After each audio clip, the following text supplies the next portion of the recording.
This broadcast is the property of Codependents Anonymous.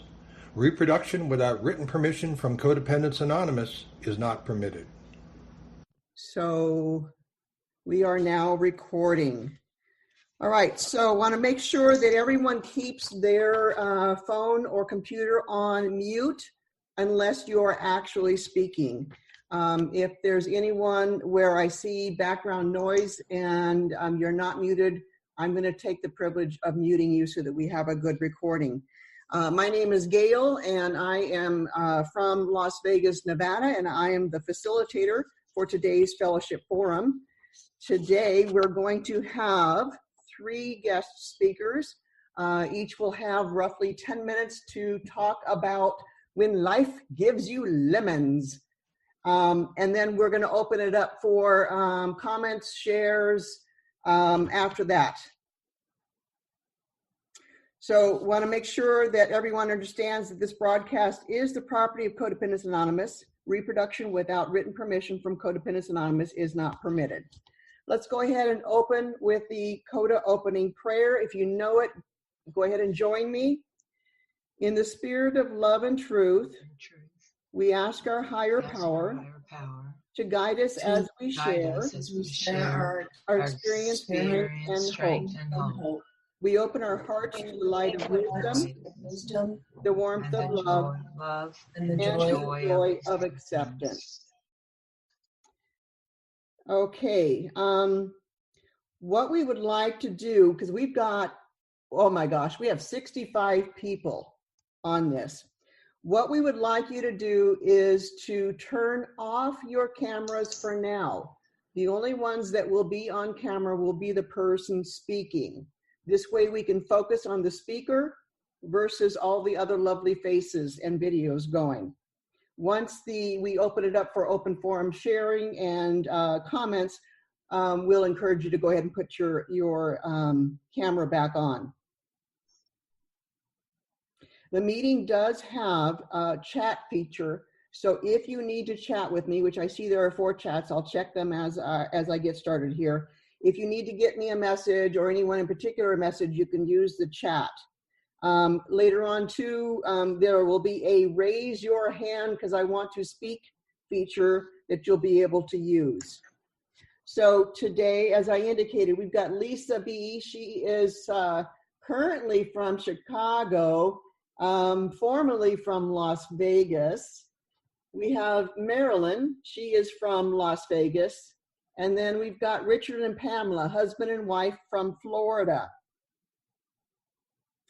I'm going to go ahead and use a timer for the three that are speaking. I will have a timer on, and it will go off in 9 minutes, and it will sound like a duck, a very annoying duck. That means you'll have 1 minute to wrap up what you're saying so that we can go to the next individual. And HP has determined that I'm going to call on you based on the order of when you committed to this wonderful forum. So with that, that means that Lisa B, you are first on. So if you'll turn your video back on. I shall unmute as well. And unmute as well, absolutely. And so go ahead. I've got the timer started for 9 minutes. When life gives you lemons, where did that take you?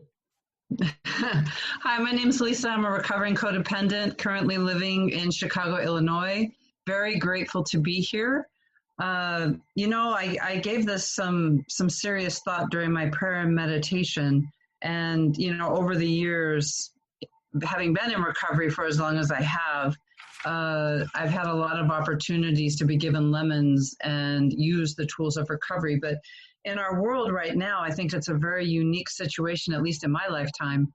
And so I really considered what I've been doing to take what's been handed to me, and not just me, but I'll speak for myself, and what I'm doing to deal with that. And so the first thing that I focused on was service and giving service. I was starting to get so focused in on myself and what was happening for me personally that I was losing sight of what's happening out there.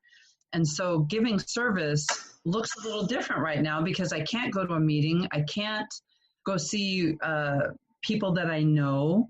I can't do any of those things that I'm accustomed to doing. So fortunately, because of the wonderful technology that we have today, I'm finding myself in conversations with people, reaching out to them, saying, hey, how are you doing?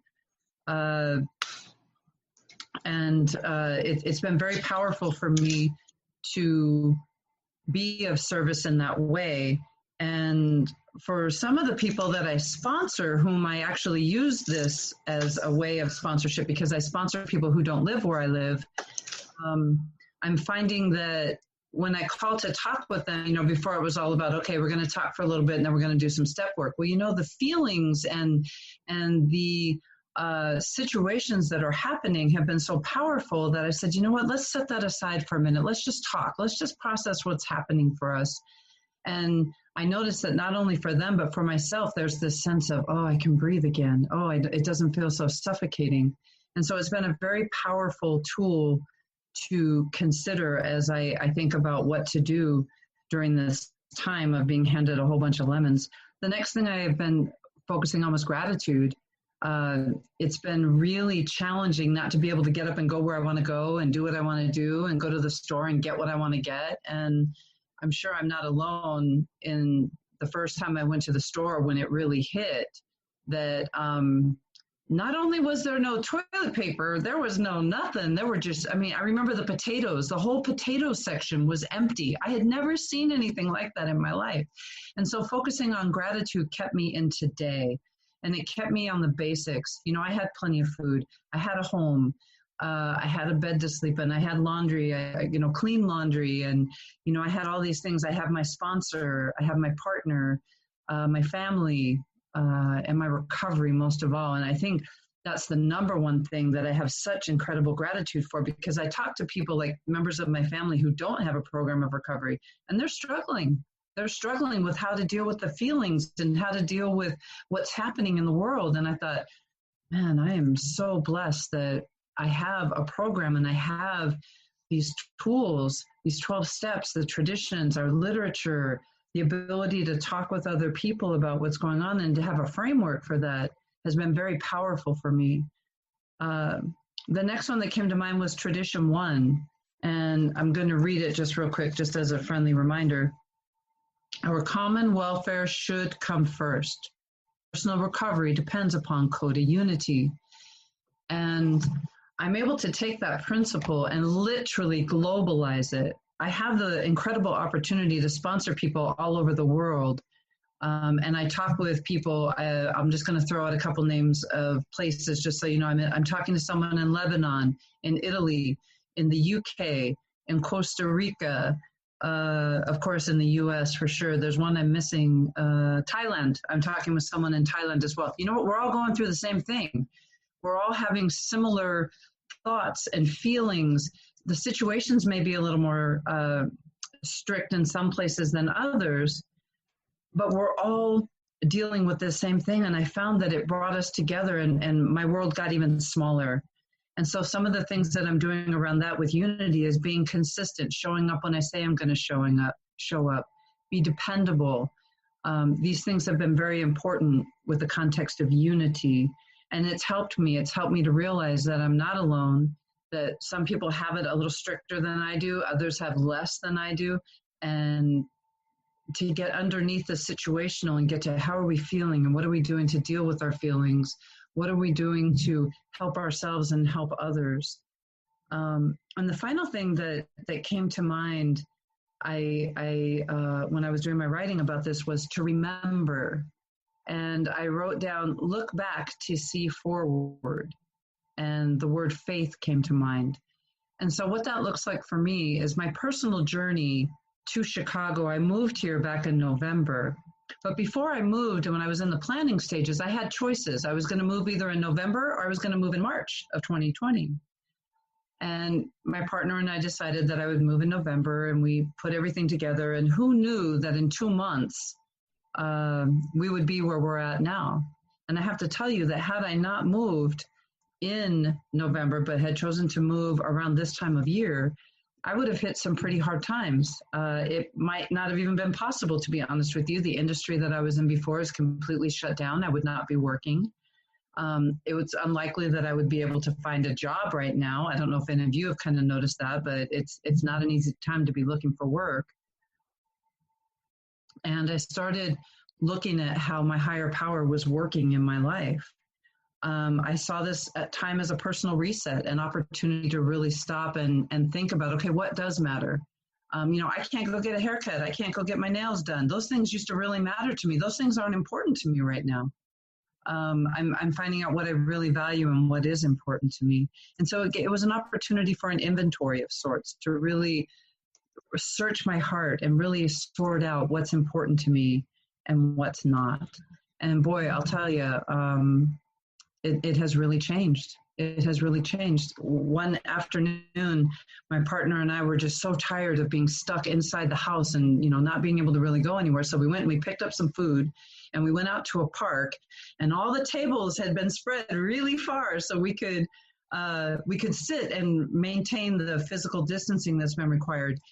And that night was a lightning storm, and the sunset was beautiful, and we had this beautiful light show, and the birds were singing, and we just went, wow, if this wasn't happening right now, we wouldn't have even considered doing this. We would be in a restaurant somewhere with a lot of loud music, loud noise, and who knows what else. It's been an amazing opportunity to look back, to see forward, and to see that my higher power is working all over the place. I know sometimes it looks really bleak and challenging and difficult, but I have to tell you that my program of recovery has been the number one thing that I have gratitude for, that has given me the framework to turn these lemons into some pretty awesome lemonade. And it didn't even need any alcohol, which is a really beautiful thing because I'm a recovering alcoholic. So there you have that. I don't think I've taken up all my time, and I'm okay with that because I'd love to hear from my other CoDA family members. I want to say thank you for being here. Thank you for allowing me to share my experience, and God bless you. Ciao. Thank you, Lisa.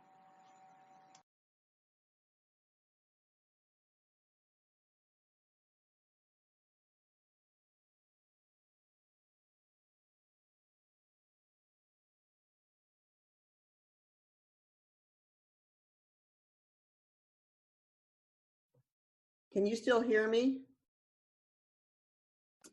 Yes. Okay, for whatever reason, my screen decided to go dark on me, so I'm back in here. All right, so the next person in order is Marilyn from Las Vegas. So Marilyn's video is the only one running, and Marilyn, go ahead and unmute yourself. Your timer has started. Okay, thank you so much, Gail. And I can't see myself, which is perfect.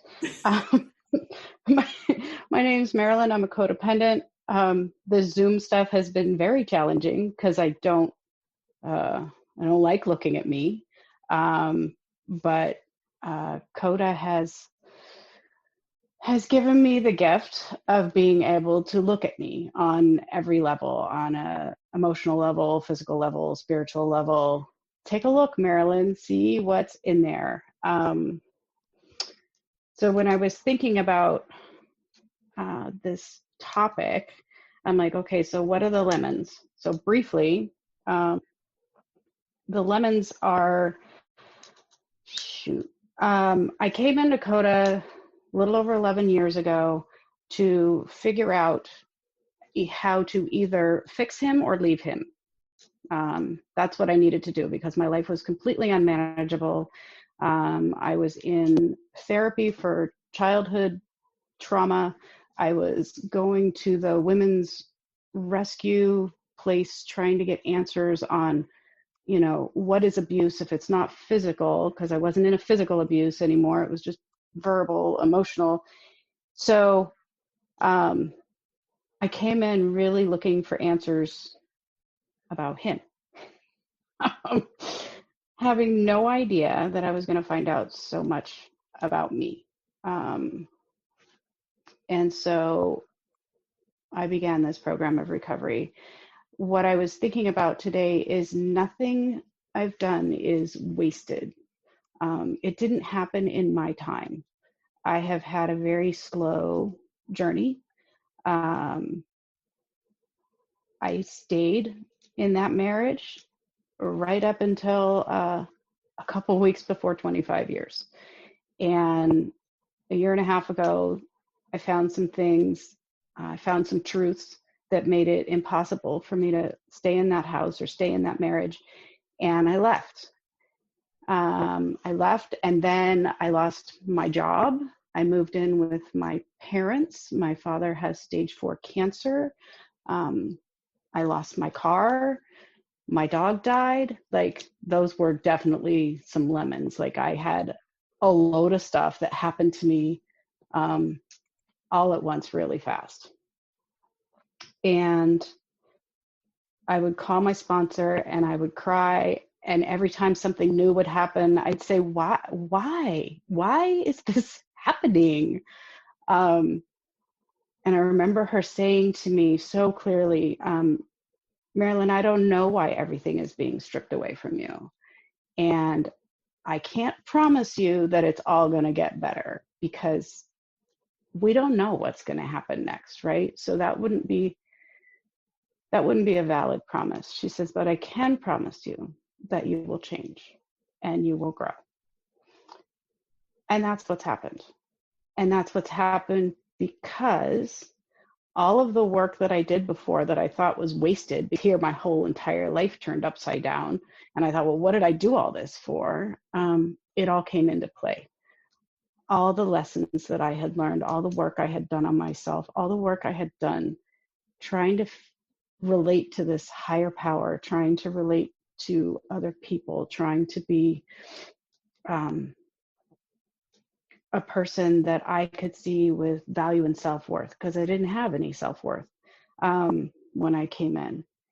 And all of this stripping away forced me to do the work. I used to hear from my sponsor all the time, does it hurt bad enough? And what are you willing to do? And at this point, she didn't have to ask me that question anymore. I knew it hurt bad enough, and I knew that I was willing to do whatever it takes. And so I dived in. I dived into the program. I don't know how many 4 steps I've done in the last year and a half, little mini ones on situations, on people, on, every time some other big bunch of chaos would happen, I would get in and do the physical writing. Talking about it wasn't going to help anymore. I needed to sit down with pen and paper, do the writing, find myself in the situation. And what I found was my higher power kept showing up. And what I've discovered is that I can't figure that all out on my own. I thought it was a puzzle that I needed to figure out, and that everyone else had the magic answer but me. And I needed that sponsorship, because this is a person that I've been honest and truthful with for years, and building that honesty and truthfulness allowed me to accept that this is what I need to do, and to be able to just say everything, just dump it all out there. I'm the person that has to complain first. Like, I don't go straight to solution. For me, I lived so long in a life of denial that, oh, nothing, everything's fine here, that I need to talk it out first. I need to complain about it first, because I need to see exactly how it is I'm feeling, exactly what it is that's happening, and have somebody please acknowledge to me that this is a lot of lemons. Like, seriously, I needed somebody to tell me that it was okay to feel that way. And then jumping into solution was so much easier. And it just happened. And I got to see so many times that my higher power showed up for me and did for me what I could not do for myself.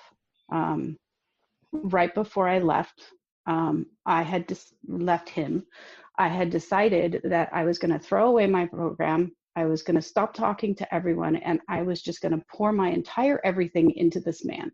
Basically, I was going to go back to pre-CoDA, where my entire everything was this man. And I thought, since what I'm doing isn't working, I'm going to go back and try this. And I didn't call my sponsor about that. I had this grand plan because I thought I knew something. And instead, I was shown the truth.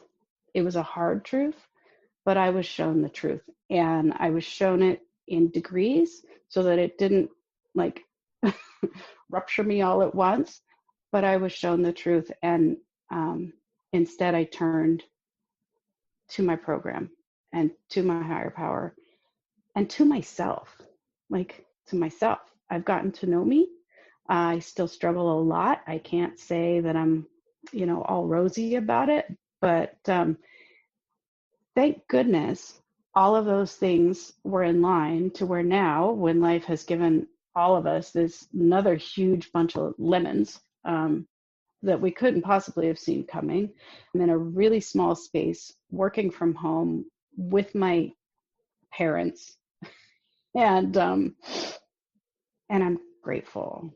Like, I'm really grateful for all the things that I have been through that have given me the skills and the tools.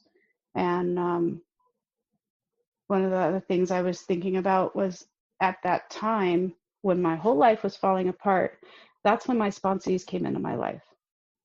That's when 2 women asked me to sponsor them. And I said, why in the world would you want to help from me when I've just made a complete disaster of my life? But instead, they saw me be strong. They saw me feel my feelings, have a hard time, but be strong and push through and not, man, I'm not hurting anybody today. I'm not acting out. I'm not trying to pull him back towards me. I'm not telling other people what to do. I can't believe it. It's a miracle that that I don't feel wonderful, but that's okay. And my new project right now is to work on joy. That's what I'm trying to do in the middle of this crisis, is to figure out how to bring joy into my life. And it's because of the program. It's because of the wonderful people that I'm in contact with. Sponsoring, if you haven't done it, please try it. Just try it. I didn't do it perfectly at all, but hearing my sponsor's words come out of my mouth to another person, it helping them, maybe not. Boy, did it help me, because it reminded me of exactly where I needed to go back to. Is that the duck? That's the duck. You have 1 minute to wrap up. Okay, so who knows if I said what I wanted to say. It's okay. It's okay. That's the thing that keeps coming to me. My one more big aha is somewhere in the last year, this feeling that I've had my entire life that I called impending doom. I had so much fear and so much panic and anxiety, and I just lived in impending doom. And if there's anything that's happened, is somewhere along the line, impending doom I was released from that. And I don't know why, and I don't know which one of these tools, and I don't know what thing I did to be released from impending doom. But even in this crisis, I don't feel it. I still have fears, I still have pain, but I don't have that. And I'm forever grateful. And thank you so much for letting me share with you today. Thank you, Marilyn. Okay, so next up is Richard and Pamela from Florida. You'll need to unmute yourself. Hi, Gail. Thank you for having us. And hi, everybody. I'm Pam. I'm the codependent. When life gives you lemons, in the past, when life gave me lemons, I wanted bananas and watermelons and strawberries. I didn't want the lemons. I didn't even want to look at the lemons. I avoided the lemons. But what we resist persists. And I found myself 2 years ago buried under a pile of lemons in the ICU, dying from alcoholism. Since my CoDA recovery, my greatest tool that I use is the Serenity Prayer. It's my guide for making healthy decisions. I sit down when I'm faced with something that is difficult, and I think about, God grant me the serenity to accept the things I cannot change. So I think, is there something I can do to change this situation? And I will surf out each thought to the very end to see how it could possibly turn out if I made that decision. And if there's anything I can do, the courage to do it, I will do it. But if there's not, then that's when I need to give it up to my higher power, the wisdom to know the difference, that it's bigger than me, and I just need to step back, stay out of my own way, and maybe go make some lemonade while my higher power takes over. And thank you, Gail, and I think I'm turning it over to Richie now. Hi, I'm Richard, and I'm codependent. Thank you for letting me share a bit of my story and talking about tools that I use when life gives me lemons. So I guess the main tool that I use is recognizing my powerlessness and always having that beginner mind, that step one mind that says, I can't do it alone and I need help. Because me trying to be my own higher power is what brought me into the rooms of Codependence Anonymous in the first place. So me in recovery, making healthier decisions is making the decision to allow something greater than myself to be the guide in my recovery and in my life whenever lemons are presented to me. In terms of that, so my higher power is always there. I just need to keep the channels open, and I need to listen. I need to keep my mind open and listen for the lessons, because often what I, in my disease mind, imagine as lemons are actually tremendous lessons and tremendous opportunities for greater growth. And I need to reach out to resources here in human form. And that starts with my sponsor. It includes my CoDA friends in the fellowship. It includes my support system, my wife, and my other friends in the fellowship. It includes the literature. And also just slowing down. My codependent default setting is I got to fix everything. I need to have it fixed yesterday. I have to have the solution yesterday.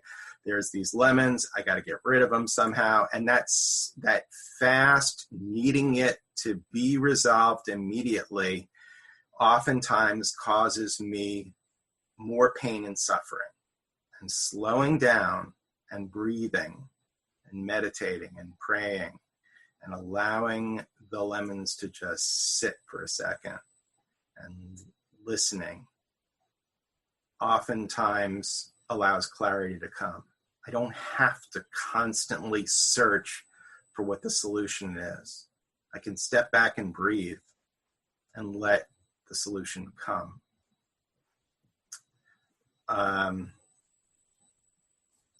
And then I also find that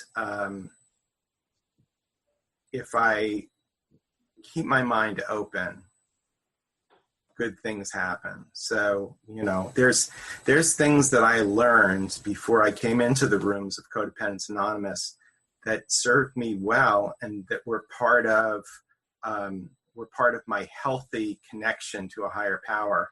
And it's okay to reconnect to those things. So for me, creative expression, poetry, my art form, it was something that helped me even before I came into CoDA. And so one of the things that listening to my higher power did was it reminded me, hey, you had tools that helped you all along, and don't forget about those tools either. So I think for me, those are some of the ways of turning lemons into lemonade, and they have served me well. And I wish I could say that I'm always right there and that it always comes to me, but certainly these are the things that I try and remember when crises of life arise in my life. Thanks for letting me share. That's all I've got. Okay, thank you so much.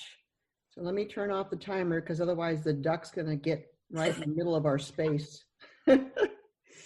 Okay, so now that our three guest speakers have spoken, you can go ahead and unmute.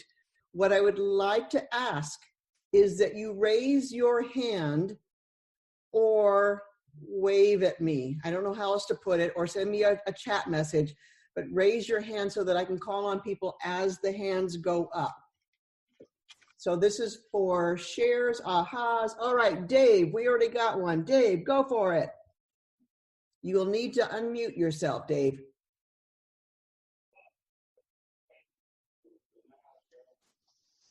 All right, Dave, I'm going to unmute you, okay? Thank you. There you go. Go for it, Dave. Okay. I'm Dave, codependent. I'd like to give a shout out to my neighbor on the screen. Haven't seen her in a while. It's good to see her. Regarding lemons, personally, on a practical sense of my life, I'll do something with them. Like I'm a kitchen sink cook, and if I have something, I'll cook. I'll throw things in. Anything I have, I'll throw things in and make a meal out of it. Practical sense, I'm a pack rat. I save a lot of things, and I've done some things around my house. You know, I've seen something on TV, and I've taken something around my house, and I've made something like it. Like I have one of those draft guards by my door. I took a bunch of clothes and made one out of that, some old rags. So that's what I do personally in my life. You know, right now during this time, I'm using it to do things around the house. I've been putting off. It took a little while, but I realized why I never did these things on my to-do list. When I started doing that, I think, oh yeah, this is why I never got around to them. But I'm working on it. I'm sort of cleaning up my office, getting rid of a lot